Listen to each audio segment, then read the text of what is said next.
मेरी डिसेबिलिटी बचपन से है। मेरी टांगें जो हैं वो क्रॉस थी। जब मैं पैदाइश हुई थी मेरी टांगें ऐसे क्रॉस थी। अनम नेशनल इंटरनेशनल चैम्पियन है।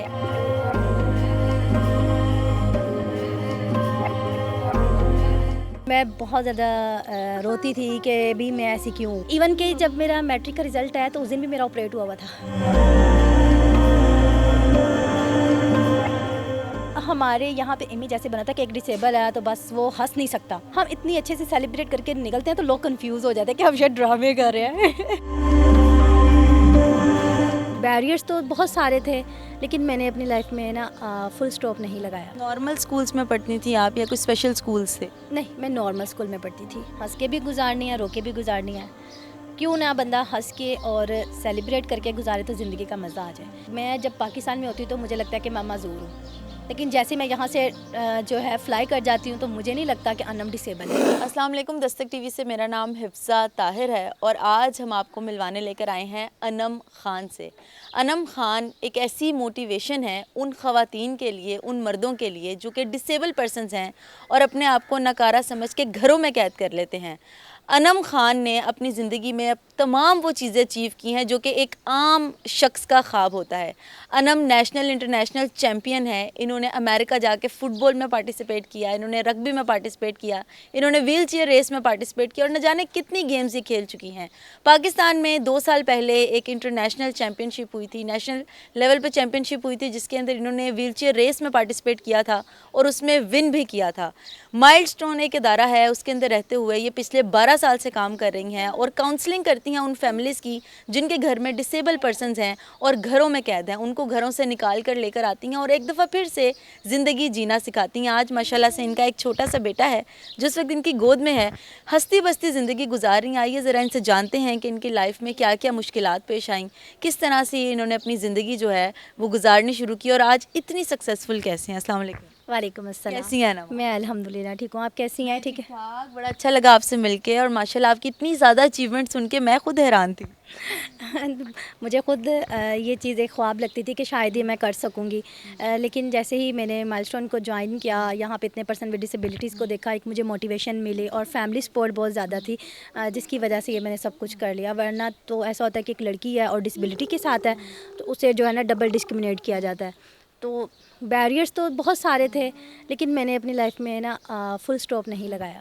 मुझे थोड़ा सा ये बताइएगा, ये डिसेबिलिटी बचपन से थी? जी, मेरी डिसेबिलिटी बचपन से है। मेरी टांगें जो हैं वो क्रॉस थी। जब मैं पैदाइश हुई थी मेरी टांगें ऐसे क्रॉस थी और उसके बाद मेरे काफ़ी ऑपरेट हुए और मैं 3 दिन की थी जब मुझे हॉस्पिटल लेकर गए थे और मेरा पहला ऑपरेट हुआ था 3 दिन की और उसके बाद अभी तक मेरे 20 ऑपरेशंस हो चुके हैं।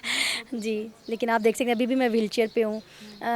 ऐसा है कि कुछ डिसेबिलिटीज़ होती हैं जिनको ऑपरेट किया जाए और वो मतलब कामयाब होती हैं, लेकिन मेरी डिसेबिलिटी जो है वो मेरा एक लाइफ़स्टाइल है। इसको मैं ये नहीं है कि जैसे बुखार होता है मेडिसिन खाते हैं हम ठीक हो जाते हैं, ये नहीं है, ये मेरा लाइफ़स्टाइल है। इसी के साथ मैंने ज़िंदगी गुजारनी है।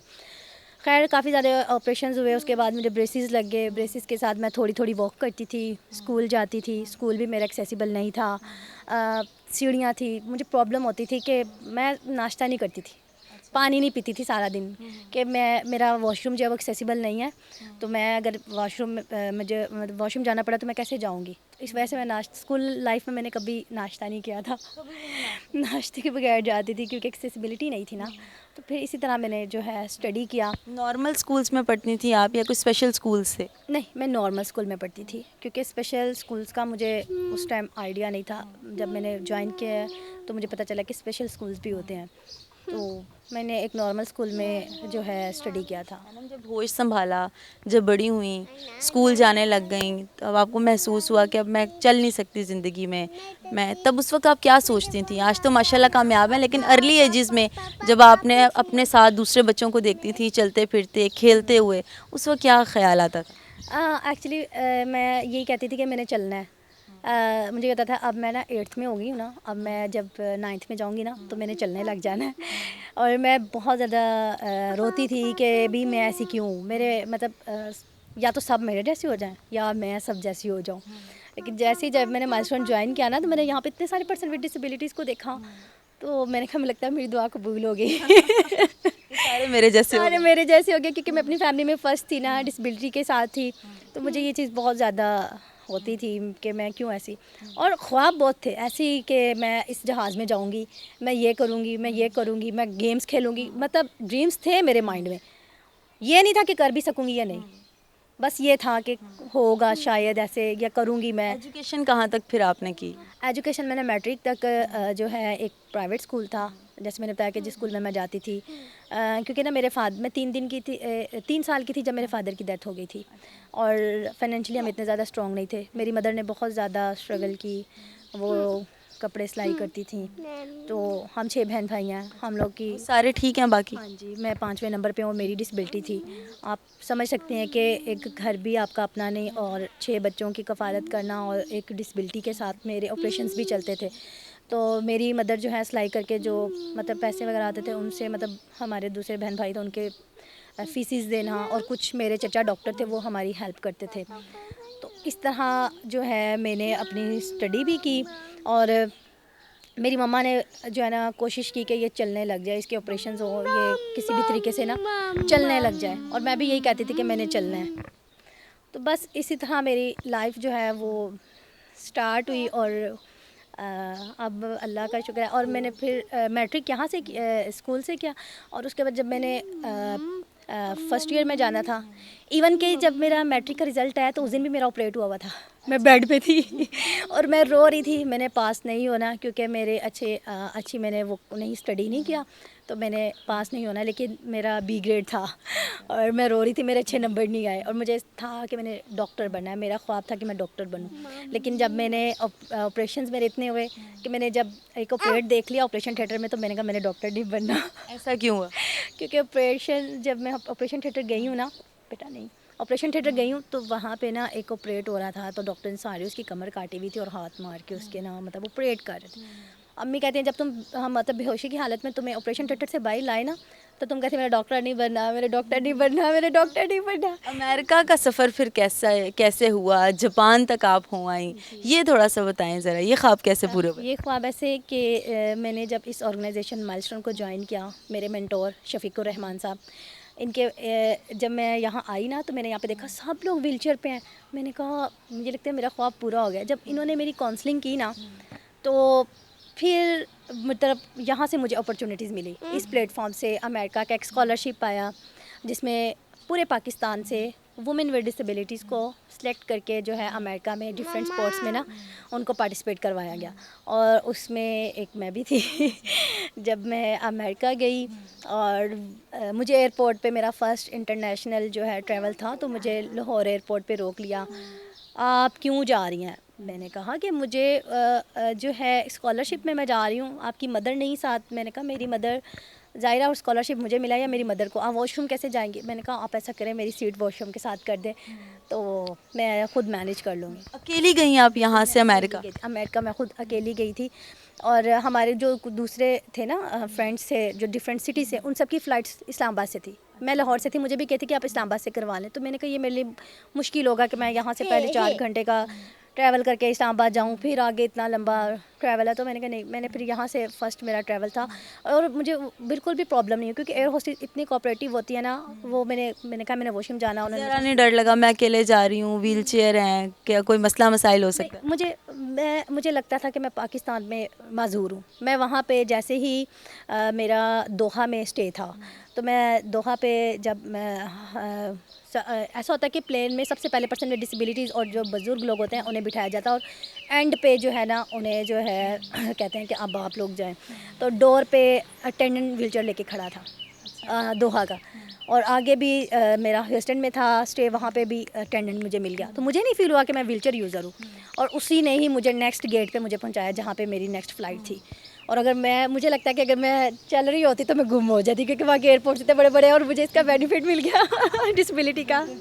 जापान भी गई आप, डिफरेंट कंट्रीज़ में गई, गेम्स में पार्टिसिपेट किया, वो एक्सपीरियंस कैसा था? गेम्स ऐसा है कि जब मैं अमेरिका गई ना, तो अमेरिका में मैंने बास्केटबॉल खेला, और वॉल क्लाइंबिंग की, उसके 3 पोर्शन थे। क्लाइंबिंग, मैं थोड़ी सी हैरान हूँ सुन के, क्लाइंबिंग कैसे किया आपने बगैर टांगों के? नहीं, ऐसा है कि मुझे लगता था कि मैं आराम से स्लिम एंड स्मार्ट हूँ, फटाफट ऊपर चढ़ जाऊँगी। वो 3 पोर्शन फोर्स ही टांगों की लगती है ना, तो कैसे आप ऊपर तक गई? बस ऐसे है कि जब मैंने स्मॉल पे स्टार्ट किया ना, मिड में जाके मैं थक गई, क्योंकि आपने मतलब अपनी टांगों की सपोर्ट से ही ऊपर चढ़ना होता है ना, बाजुओं की फोर्स से बहुत मुश्किल होता है। खैर मैंने कहा नहीं, मुझसे नहीं होगा, मैं नीचे बैठ गई। तो जो मेरे अमेरिकन फ्रेंड्स थे उन्होंने कहा आप ऐसा करें, 15 मिनट स्टे करें और उसके बाद आप मीडियम ट्राई करें। मैं हैरान, मैंने कहा यार मैं ये तो कर नहीं सकी, मैं मीडियम कैसे करूँ। खैर जब यकीन करें मैंने मीडियम ट्राई किया तो मैं टॉप पे थी। उन्होंने एक चीज़ सिखाई कि ज़िंदगी में कभी फुल स्टॉप नहीं लगाना, ये नहीं कहना काश मैं ये कर लेती। जहाज़ में जाते हुए आपने ये नहीं सोचना काश ही मैं ट्राई कर लेती। तो ये मेरे लिए एक लर्निंग थी कि आपने ज़िंदगी में अगर कामयाब होना है तो आप ट्राई करते रहे, करते रहे, करते रहे, कभी तो आप मंजिल पे पहुँचेंगे। अनम, मुझे ये बताएं कि माशाल्लाह से आपका एक बेबी हमें नज़र आ रहा है, तो जब आपको ये पता लगा कि मैं प्रेग्नेंट हूँ, उस वक्त आप क्या सोच रही थी? आ, ये था कि पहले ये होता था ना कि अनम शादी नहीं कर सकती, मुश्किल है, डिसेबिलिटी है। आपके हस्बैंड भी डिसेबल हैं? नहीं, मेरे हस्बैंड जो है वो नॉन डिसेबल है। हमारे यहाँ पे जितने भी स्टाफ है ना, तो उनका एक पार्टनर अगर डिसेबल है तो दूसरा नॉन डिसेबल है, ताकि एक दूसरे कोई को। मुश्किल नहीं हुई आपको शादी करने में? कोई मसला मसाइल नहीं है? नहीं, अल्हम्दुलिल्लाह मेरा कोई ऐसा इशू नहीं है। जैसे कि यहाँ पे इतनी स्वेयर डिसेबिलिटी वाले, जैसे स्पाइनल कॉर्ड इंजरी, इनकी सबसे ज़्यादा स्वेयर डिसेबिलिटी है।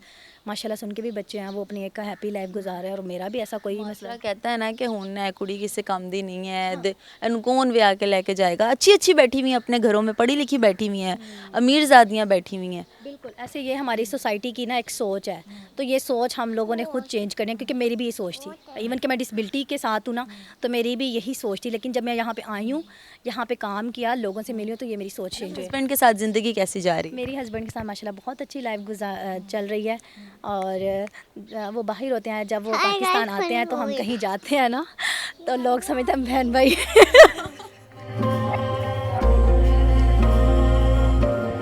हाँ, हम लोग ने सियालकोट से वापस आ रहे थे, तो एक आंटी बैठी हुई थी, तो मुझे कहती आपका भाई कितना अच्छा है ना, कितनी आपकी हेल्प करता है। मैंने कहा मेरे भाई नहीं है, वो मेरे हस्बैंड है। तो अच्छा जन्नती है, अल्लाह इसको जन्नत देगा।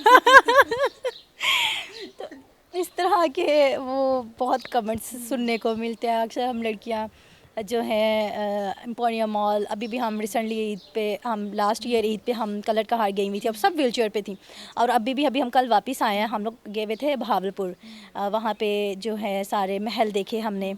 तो वहाँ पे भी वैसे कमेंट्स में दे कहते यार ये सारी माजूर हैं कि ये वैसे ही बैठी हुई हैं। तो एक जो है कपल जा रहा था, तो वो उसकी वाइफ उसके हस्बैंड को कहती है कि ना ये माजूर हैं कि वैसे ही बैठी हुई हैं। तो उन्होंने कहा जाहिर है कोई मसला है तो बैठी हुई है ना, किसका दिल करता है बंदा शौक से बैठे। तो कहती लगती तो नहीं है। जितना आप लोग फ़न कर रहे होंगे इस वजह से। फ़न करते हैं, क्योंकि हमारे यहाँ पे इमेज ऐसे बना था कि एक डिसेबल है तो बस वो हंस नहीं सकता, या उसको ये राइट नहीं है वो अपनी मर्ज़ी से अपनी ज़िंदगी गुजार सके।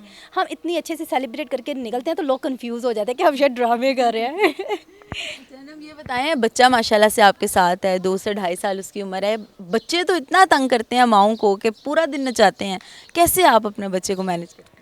शुक्र है अल्लाह का कि अल्लाह ने मतलब मुझे इस नेमत से नवाजा है। इतना नहीं मुझे तंग करता, क्योंकि मैं 4 मंथ्स का था जब मैंने माइलस्टोन को दोबारा ज्वाइन किया था। उससे पहले मैं जो है वो बेड रेस्ट पे थी, तो इसने नहीं तंग किया मुझे इतना जैसे बच्चे तंग करते हैं ना। अब मेरे साथ सारा दिन ऑफिस आता है, और यकीन कर इतनी अच्छी वो व्हीलचेयर चलाता है, इसकी अंडरस्टैंडिंग में देख के मैं खुद हैरान हो जाती। अभी हम अनारकली गए हुए थे ईद की शॉपिंग के लिए, और वहाँ पे ना शॉप पे इतना सा स्टेप था।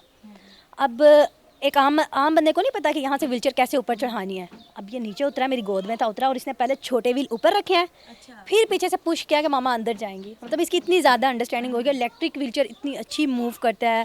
मामा मेरे साथ व्हीलचेयर पर रेस लगाओ, उसे ये मामा पसंद है, उसे चलती फिरती मामा पसंद नहीं है।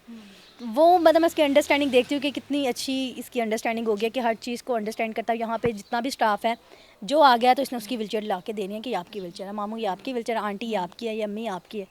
मतलब उसकी इतनी ज़्यादा अंडरस्टैंडिंग हो गया। और काम शाम में मुझे कोई नहीं अब मेरी हेल्प करता, बल्कि जूते भी खुद ला के मुझे पहनाता है।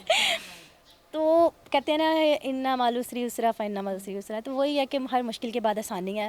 अनम, जाते जाते कुछ कहना चाहेंगी देखने वालों को, क्योंकि लोग बहुत ज़्यादा मोटिवेट होंगे इस वक्त आपकी स्टोरी से? मैं यही कहना चाहूँगी कि अपनी लाइफ में कभी भी आप फुल स्टॉप ना लगाएं। ज़िंदगी जो है ना गुजारनी नहीं है, जीनी है। हंस के भी गुजारनी है, रो के भी गुजारनी है। क्यों ना बंदा हंस के और सेलिब्रेट करके गुजारे तो ज़िंदगी का मज़ा आ जाए। मैं 1 साल जापान रही हूँ, मैंने स्कॉलरशिप पे जो है डस्किन ग्रेजुएट हूँ, तो जापान में मैं हमेशा हंसती रहती थी। तो जैपनीज़ मुझे कहते थे तुम कभी होम सिक नहीं हुई, तुम मतलब 1 साल के लिए आई हो, तुम्हें अपने घर वालों की याद नहीं आती। तो मैं उस टाइम जो है ना 24 साल की थी। मैंने कहा मैंने अपनी ज़िंदगी की 23 साल अपने घर वालों के साथ गुजार दी, 1 साल मुझे मिला अपने मुताबिक ज़िंदगी गुजारने का, तो मैं क्यों होम सिक हूँ। मुझे यहाँ पे इतना अच्छा लर्निंग मिल रही है, सीखने को मिल रहा है, तो मैं क्यों मतलब रो के गुजारूँ। मैंने कहा मैं तो खुश होकर गुजारती हूँ। तो मुझे कहते थे कि तुम क्यों मतलब ऐसे हर वक्त मुस्कुराती रहती हो। मैंने कहा ज़िंदगी गुजारनी है, हंस के भी गुजारनी है और रो के भी गुजारनी है। क्यों ना हंस के गुजारो, ज़िंदगी का मज़ा आ जाए। आपको मतलब घर भी देखती हूँ मैं, ऑफिस भी आती हूँ, मैं जॉब करती हूँ, बच्चे को भी देखना, सब कुछ मैं करती हूँ। मुझे नहीं लगा, और मैं पैगाम यही देना चाहूँगी कि जो हमारे एजुकेशन के डिपार्टमेंट्स हैं उनको जो एक्सेसिबल किया जाए। मैं जब पाकिस्तान में होती हूँ तो मुझे लगता है कि मैं माज़ूर हूँ, लेकिन जैसे मैं यहाँ से जो है फ़्लाई कर जाती हूँ तो मुझे नहीं लगता कि अनम डिसेबल है। जी, ये है पाकिस्तान और बाहर का फ़र्क। और अनम की कहानी हम सुन रहे थे, बातें बहुत सी हैं करने के लिए, सुनने के लिए, लेकिन वक्त भी कम है हमारे पास।